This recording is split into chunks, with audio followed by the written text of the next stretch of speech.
Est-ce que nous la lisons?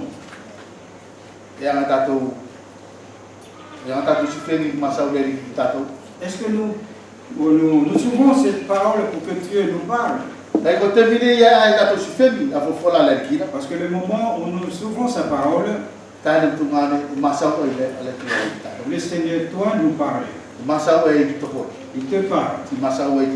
Il parle aussi, me parle aussi. La parole, c'est elle qui nous donne la vie. C'est lui qui nous accorde aussi le bien. Mais celui qui veut désobéir, qu'est-ce qu'il trouve? C'est la mort. C'est la perdition. Nous voyons là l'amour de notre Père envers nous. Il nous parle tout le temps. Il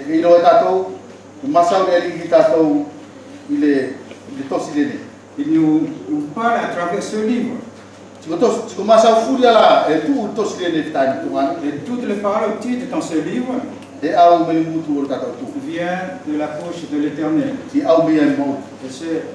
vient aussi la vie. Parce que ce sont des paroles qui ont été écrites. Sachez-le, quand Satan avait discuté avec le Seigneur sur la montagne, il avait dit toutes les choses ont été écrites. Il est écrit. Voilà la vraie parole que nous avons reçue. Ce sont des paroles qui viennent de la bouche de Dieu.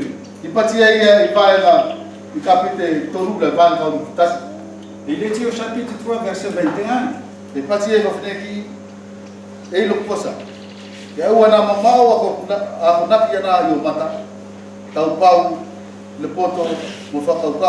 Mon fils, que ces enseignements ne s'éloignent pas de tes yeux, car la sagesse et la réflexion.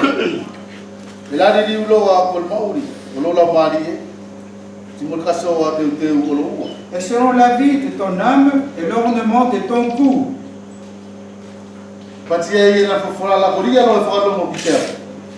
Sa parole dit, c'est lui qui m'obéit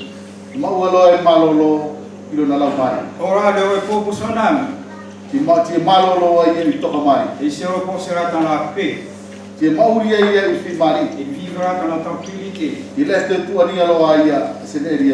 ne craindra rien.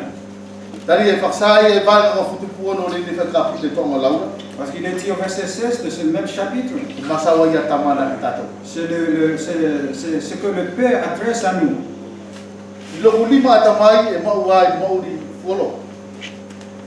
Dans sa droite est une longue vie. Dans sa gauche, la richesse et la gloire.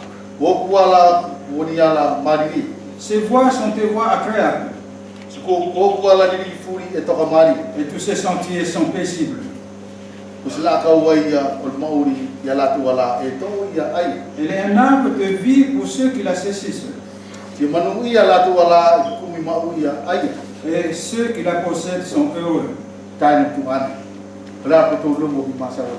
Frères et sœurs, comment entendez-vous ces paroles du Père pour nous? La seule chose que nous devons avoir, c'est d'accomplir sa volonté.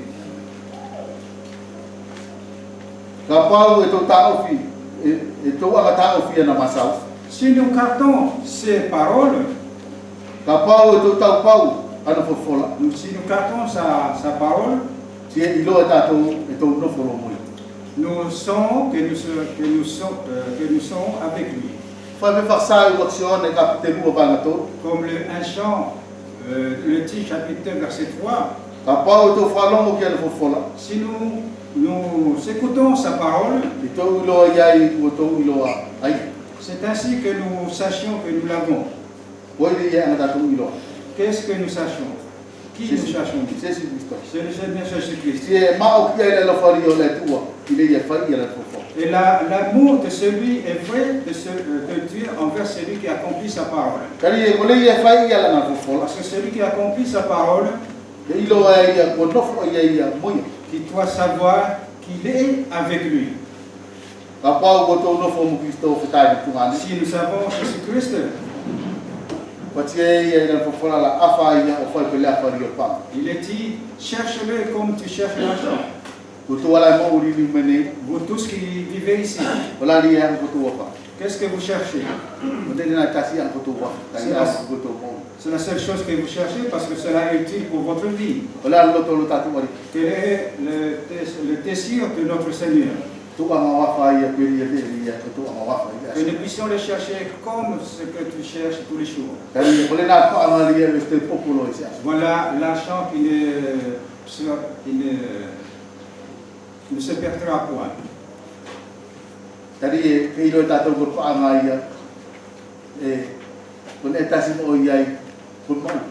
Nous savons que cette valeur-là, cet argent-là, on y trouve la vie. Et la joie. Mais cela dépend de qui? Cela dépend de toi et de moi. Poursuivez comme une richesse secrète. Parce que de lui vient la vie. C'est ça, il est dit, verset 3, verset 18.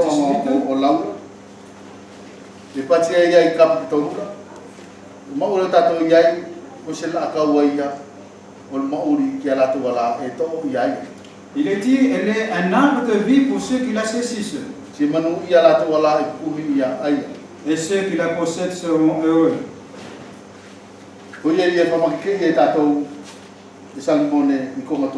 C'est là Salomon nous exhorte à travers ces passages.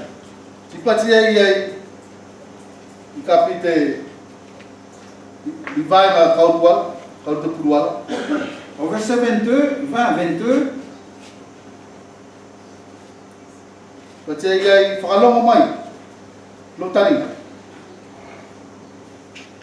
prête l'oreille.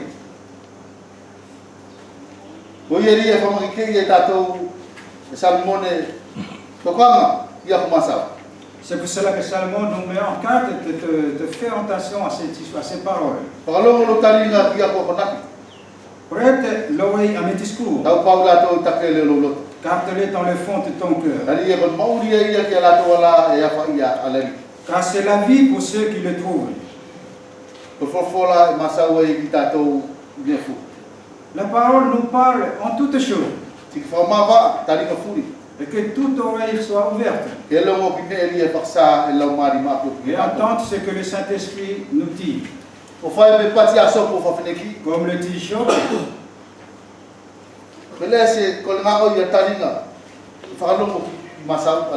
N'est-ce pas le rôle de l'oreille, c'était d'entendre la parole de Dieu?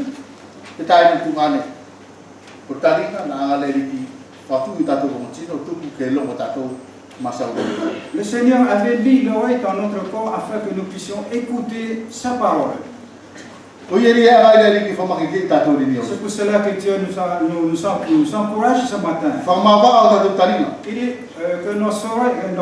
que notre ouïe soit ouverte. Et écoute sa parole.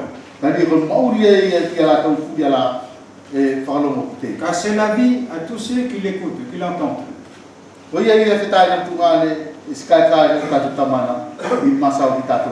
C'est pour cela que notre Père ne se lasse point de nous parler. Et c'est qu'il veut nous mettre en carte ce matin. Que nous puissions rejeter les déchets de nos vies. Et non pas nos pensées. Les pensées qui viennent de la chair. Quel est le désir du Père pour nous? Que nous puissions recevoir avec douceur la parole que nous avons reçue dans notre cœur. La parole qui vivifie notre esprit. Voilà cette source d'eau vive qui a coulé sur cette terre. Parce que lui-même avait crié. Si quelqu'un veut boire, qu'il vienne et qu'il boive. Tel est l'appel de cri que Dieu nous adresse ce matin. Si quelqu'un a soif, qu'il vienne à moi. Qu'il boive. Celui qui croit en moi, des torrents couleront de sa vie. Des fleuves d'eau vive couleront de lui. Rappelons le discours de la Samaritaine avec Jésus-Christ.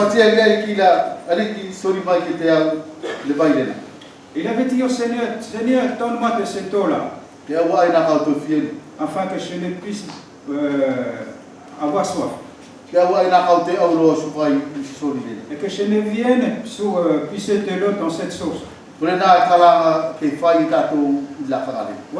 le cri que nous devons avoir. Seigneur, donne-moi l'eau vive. Si quelqu'un n'a pas encore pu profiter de cette eau vive-là, c'est le moment de grâce pour que tu puisses crier vers lui.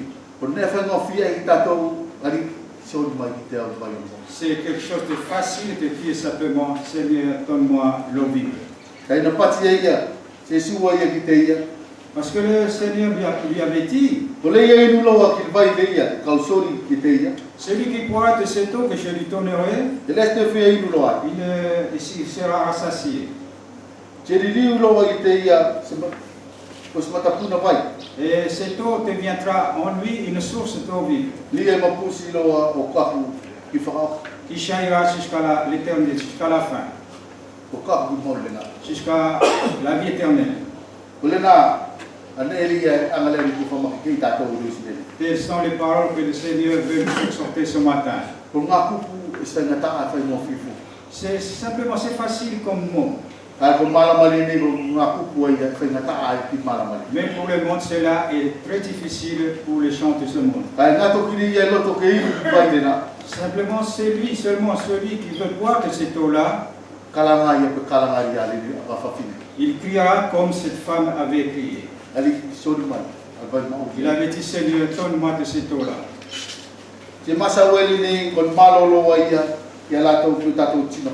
Et c'est le repos pour notre corps. À tous ceux qui viennent à lui. Parce que Jésus-Christ avait crié ainsi. Pour tous qui êtes fatigués et chargés, venez à moi. Et je vous donnerai le repos.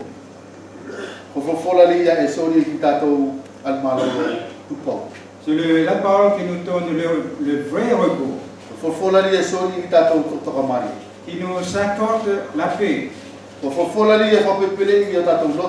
Et c'est elle aussi qui console nos cœurs. Et il nous donne le repos pour notre âme. C'est en Jésus-Christ que nous avons le repos.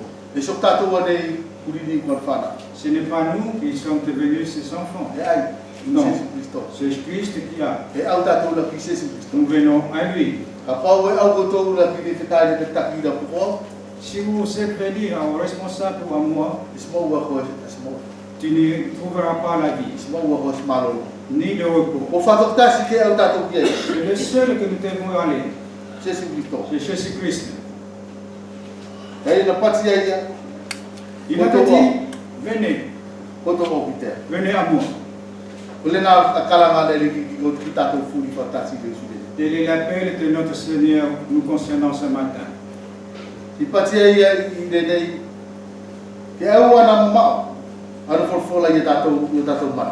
a dit ici que tes paroles ne s'éloignent pas de tes yeux. Car elle est dans le fond de ton cœur. C'est la vie pour ceux qui les troublent. C'est la vie pour nos corps. Nous sommes plusieurs. Nous formons un seul corps en Jésus-Christ.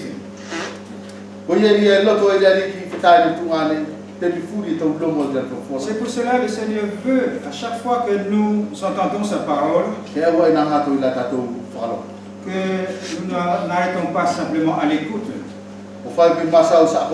Comme Jacques le dit, accomplissez, faites la parole. Mais ne pas tarder simplement à l'écouter.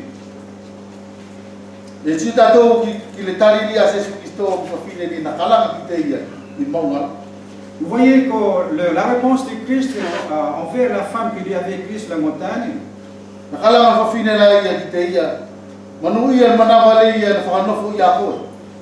femme lui avait dit, heureux la femme qui t'a accouché,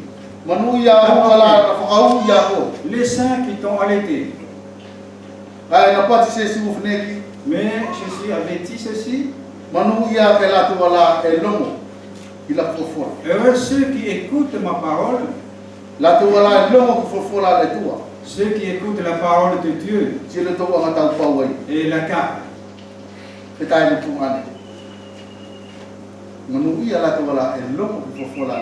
Heureux ceux qui écoutent, qui entendent la parole de Dieu et ils l'accomplissent. Nous voyons le discours de Christ sur la montagne. Matthieu 5.